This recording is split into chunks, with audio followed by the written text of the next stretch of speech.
চাপ পাতা আপনারা কখনো এইভাবে কড়াইয়ের মধ্যে দিয়ে দেখেছেন যে কি হয়?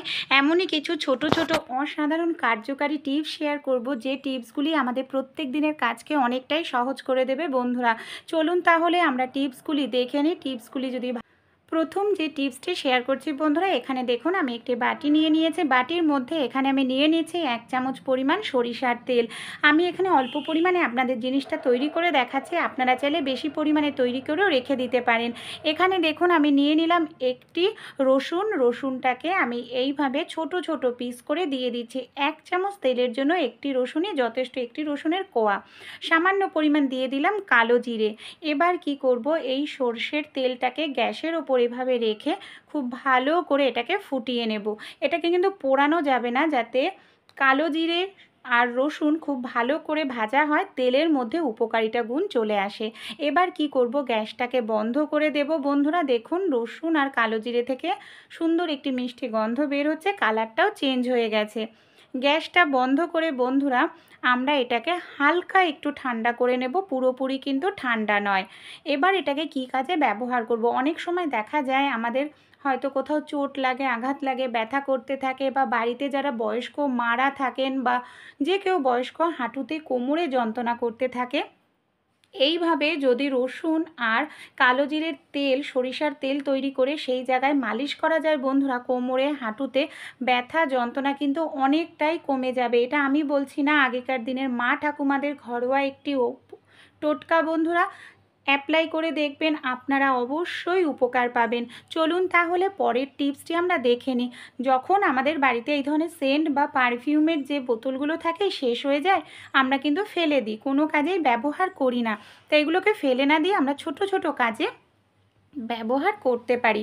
কি কাজে? দেখুন, আমাদের বাড়িতে যে এই ধরনের বন্ধুরা রাবার ব্যান্ড গার্ডারগুলো থাকে না, অনেক সময় এখানে সেখানে রেখে দিই, যখন দরকার হাতের কাছে আর খুঁজে পাই না, বা আমাদের শোকেসে থাকলে এই ধরনের রাবারগুলো অনেকগুলো থাকার কারণে শোকেসটা এলোমেলো লাগে, দেখতে বাজে লাগে।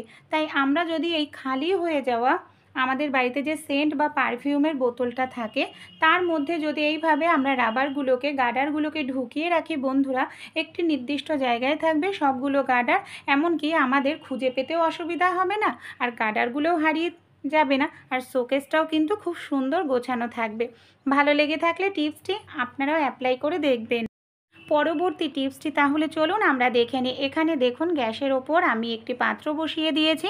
পাত্রের মধ্যে এখানে আমি দিয়ে দিচ্ছি বন্ধুরা 1 গ্লাস পরিমাণ জল। এই জলের মধ্যে আমি কিছুটা পরিমাণ দিয়ে দিলাম তুলসী পাতা, ধুয়ে নিয়েছি সেই তুলসী পাতা, কিছুটা পরিমাণ আদা কুচি, আর আমি দিয়ে দেব কিছুটা পরিমাণ গোটা জিরে। জলটাকে খুব ভালো করে 2-3 মিনিট আমি ফুটিয়ে নেব। কিছু সময় ফোটানোর পরই বন্ধুরা জলটার কালার কিন্তু চেঞ্জ হয়ে যাবে। দেখুন আমি 2-3 মিনিট ফুটিয়ে নিয়েছি। এবার আমি কি করব, গ্যাসটাকে বন্ধ করে দেব, আর এই জলটাকে আমি একটি পাত্রের মধ্যে ঢেলে নেব। অবশ্যই একটি ছাঁকনি দিয়ে কিন্তু আমাদের ছেঁকে নিতে হবে, কারণ এর মধ্যে জিরা রয়েছে, সেই সঙ্গে তুলসী পাতা, আদা রয়েছে।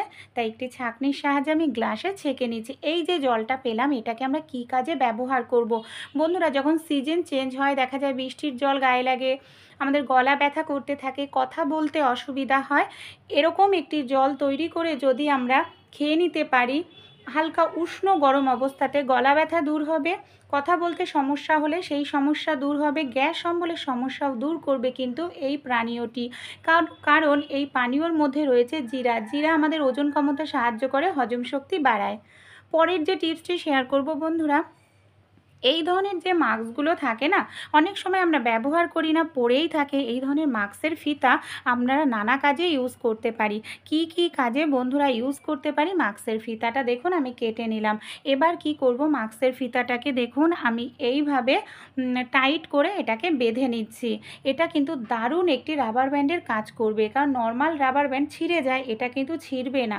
কি কাজে ব্যবহার করতে পারি বন্ধুরা, আমাদের বাড়িতে যে ফোনের এই ধরনের চার্জারগুলো থাকে না, কোথাও ঘুরতে গেলে তো অবশ্যই চার্জার আমাদের সঙ্গে করে নিয়ে যেতে লাগে, কিন্তু বন্ধুরা দেখা যায় চার্জারটা ব্যাগে এইভাবে নিলে অনেকটা জায়গা লেগে যায়, আর দেখতেও কিন্তু খুব বাজে লাগে। তো এইভাবে যদি চার্জারের তারটাকে আমরা গুছিয়ে নিই, তারপর যে মাস্কের ফিতাটা কেটে নিয়েছিলাম, এটাকে এইভাবে দেখুন আমি পেঁচিয়ে কিট দিয়ে নিচ্ছি। তারপর বন্ধুরা আমাদের যে এখানে চার্জারের ওপরের অংশটা রয়েছে এর মধ্যে আমি এইভাবে ঢুকিয়ে নিচ্ছি, দেখতেও ভালো লাগবে, এমনকি ব্যাগের মধ্যে অল্প জায়গার মধ্যে নিয়েও যেতে পারবো। আর এটা কিন্তু খুলবেও না। আপনারা বাড়িতে অনেক চার্জার থাকলে এইভাবে সুন্দর করে চার্জারটা গুছিয়ে রাখতে পারেন, আপনাদের ঘর অর্গানাইজ থাকবে। পরের যে টিপসটি শেয়ার করব বন্ধুরা, আমরা অনেকেই ফ্রিজের মধ্যে মাংস এনে বেশ কিছুদিন রেখে দিই, 1 মাস মতো বা কিন্তু দেখা যায় 10-12 দিন রাখতে না রাখতেই মাংস থেকে কিন্তু বাজে একটি গন্ধ বের হতে থাকে, মাংসর টেস্টটাও ঠিক থাকে না। তাই কিভাবে মাংস রাখলে বন্ধুরা 5 থেকে 6 মাস আমরা ফ্রিজের মধ্যে স্টোর করে রাখতে পারবো। সবার প্রথমে একটি পাত্রের মধ্যে বেশ কিছুটা জল নিয়ে নিচ্ছি তেজপাতা, সেই সঙ্গে আমি নিয়ে নিচ্ছি দেখুন এখানে আমি ভিনিগার, আমার এখানে মাংসর পরিমাণ হিসাবে আমি নিয়েছি, এর মধ্যে কিছুটা পরিমাণ নুন দিয়ে দিলাম। এবার যে মাংসগুলোকে আমি ফ্রিজের মধ্যে 5-6 মাস রাখতে চাই, এই মিশ্রণটার মধ্যে আমি 15 মিনিট মতো ডুবিয়ে রেখে দেব। 15 মিনিট পর জলটাকে কিন্তু খুব ভালো করে নিংড়ে নিতে হবে, যাতে মাংসের মধ্যে একটু জল না থাকে। পুরো মাংসটাকে আমি এইভাবে জল চিপে চিপে পাত্রের মধ্যে তুলে নিচ্ছি। তারপর আমাদের এমন একটি পলিথিন নিতে হবে যার মধ্যে কোনো রকম ছিদ্র নেই। এই পলিথিনের মধ্যে দেখুন আমি মাংসটাকে এইভাবে ভরে নিচ্ছি, ভরে চেপে চেপে হাওয়াটা বের করে দিতে হবে। তারপর কোনো কন্টেনার নিয়ে নিতে হবে, কন্টেনারের মধ্যে আপনারা মাংসটাকে এবার রেখে দিন। এটাকে ঢাকনা দিয়ে ঢেকে ডিপ ফ্রিজের মধ্যে আপনারা 5 থেকে 6 মাস রেখে দেবেন, মাংসর থেকে কোনো দুর্গন্ধ বেরোবে না, মাংসর স্বাদটাও ঠিক থাকবে।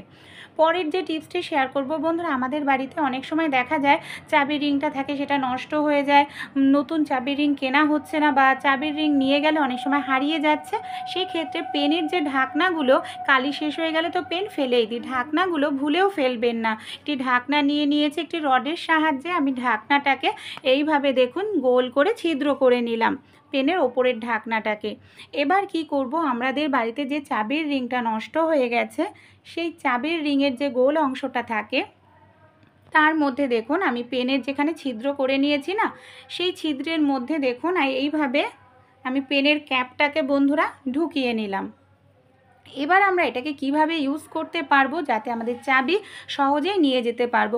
অনেক সময় বন্ধুরা আমরা শার্ট পরি, শার্টের পকেটে চাবি রাখি, দেখা যায় কোনো কারণে হয়তো কোনো কাজ করতে গিয়ে নিচু হতে হয়, চাবি হয়তো পড়ে যায়, কিন্তু এইভাবে পেনের যে ক্যাপটার সাহায্যে চাবিটাকে আটকে নেওয়া হয়েছে, এই ক্যাপটা আপনারা পকেটের সঙ্গে এইভাবে লাগিয়ে নেবেন, চাবি কোনোভাবেই পড়ে যাবে না, হারাবে না, আর দেখতেও ভালো লাগবে। তাছাড়াও ব্যাগের মধ্যে অনেক জিনিসপত্র থাকে, এইভাবে চাবি রাখলে যখন দরকার চাবি খোঁজাখুঁজি করতে লাগে, তাই কোনো রকম খোঁজাখুঁজি করতে লাগবে না। ব্যাগের ভেতরের যে চেনটা আছে, চেনের রানারের সঙ্গে ক্যাপটাকে আটকে দিন, এক নিমেষেই আপনারা চাবিটা খুঁজে পাবেন। পরের যে টিপসটি বন্ধুরা, কড়াই কোনো কারণে পুড়ে গেলে ঘষা মাজা করে পরিষ্কার করতে অনেকটা সময় লাগে, অনেকটা খাটনিও আমাদের করতে লাগে। তাই খুব সহজেই কড়াইটাকে আমরা কিভাবে পরিষ্কার করতে পারবো, সময় কম লাগবে, এমনকি খাটনিও আমাদের করতে হবে না। বন্ধুরা, চা খাওয়ার পর আমরা এই চা পাতাটা কিন্তু ফেলেই দিই, কোনো কাজেই কিন্তু ব্যবহার করি না, কিন্তু চা পাতা কিন্তু আমি কখনোই ফেলি না, আমি গাছের গোড়ায় দিই। অবশ্যই জল দিয়ে ধুয়ে দেবেন, গাছের গোড়ায় সার হবে, কারণ চিনি থাকে, না হলে গাছের গোড়ায় পিঁপড়ে ধরবে। এবার দেখুন আমি এখানে কড়াইয়ের মধ্যে বেশ কিছুটা চা পাতা দিয়ে দিলাম।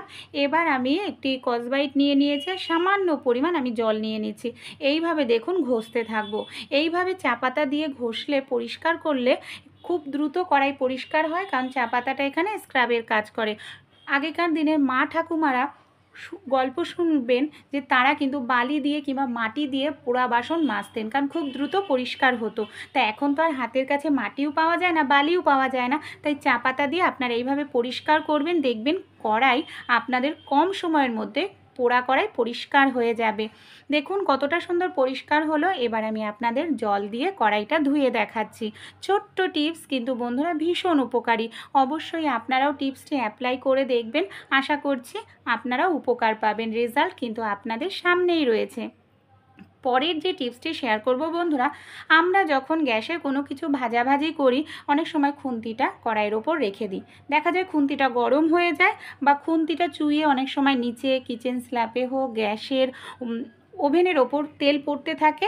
তাই যে কাজটি অবশ্যই করবেন, এইভাবে একটি প্লেট নিয়ে নেবেন। আমরা অনেকেই যে ভুলটা করি, এইভাবে গ্যাসের ওভেনের ওপর রাখি খুন্তি বা হাতা, এতে তেল মশলা গ্যাসের ওভেনে লেগে যায়, নোংরা হয়ে যায়। তাই আমরা যদি এইভাবে একটি প্লেটের ওপর রাখি, গ্যাসের ওভেনটাও পরিষ্কার থাকবে, খুন্তিটাও গরম হবে না। পরের যে টিপসটি, আমাদের বাড়িতে যে সিঙ্কটা থাকে না, সবজি মাছ মাংস ধোয়াতে একটা বাজে তেল কাস্টে হয়ে যায়, এমনকি শ্যাওলা শ্যাওলা ভাব, গন্ধও হয়ে যায়। সামান্য পরিমাণ চায় পাতা দিয়ে দিন আর একটু লিকুইড নিয়ে নিয়েছি। এবার নর্মাল একটি স্কচব্রাইট দিয়ে আমি এইভাবে সিঙ্কটাকে পরিষ্কার করে নিচ্ছি। যে একটা শ্যাওলা ভাব, তেল কাস্টে ভাব, বাজে মাছ মাংস আষ্টে গন্ধ চা পাতার কারণে পুরোপুরি চলে যাবে, আর সিঙ্কটা আমাদের খুব সুন্দর নতুনের মতো পরিষ্কার হয়ে যাবে। টিপসগুলি ভালো লেগে থাকলে বন্ধুরা আমাকে সাপোর্ট করে আমার পাশে থাকবেন।